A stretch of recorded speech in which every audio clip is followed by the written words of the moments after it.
એક મિનિટની વાર્તા. એક કંપનીમાં નવી કાર લોન્ચ કરવાની હતી અને એ દિવસ આવી ગયો. બધા એકઠા થયા ત્યારે જાણમાં આવ્યું કે જે કાર છે એ બહાર નીકળી શકે તેમ નથી, કારણ કે છતની ઊંચાઈ એટલી નથી જેટલી કારની ઊંચાઈ છે. એટલે કારની ઊંચાઈ વધારે હતી, એટલે કાર બહાર આવી શકે એમ ન હતી. તો બધા ખૂબ વિચારવા લાગ્યા અને બધા મેનેજરો વગેરેને કોસવા લાગ્યા કે તમારે ધ્યાન રાખવું જોઈતું વગેરે વગેરે. ત્યારે બહારથી ચોકીદાર આવે છે કાકા અને કહે છે કે હું તમને મદદ કરી શકું. ત્યારે મેનેજર કહે છે તમને શું ખબર પડે આ બધી સિસ્ટમો કઈ હોય છે.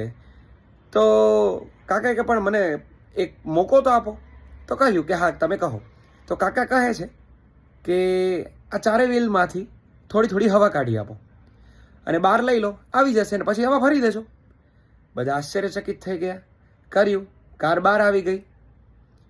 તો બધા ખૂબ રાજી થઈ ગયા અને એમને ખૂબ મોટું ઇનામ આપ્યું. તો શીખ, જ્યાં સુધી આપણામાં અહમત્વરૂપી હવા છે એ જ્યાં સુધી ઘટશે નહીં ત્યાં સુધી જ્ઞાનરૂપી પ્રકાશ બહાર આવી શકશે નહીં.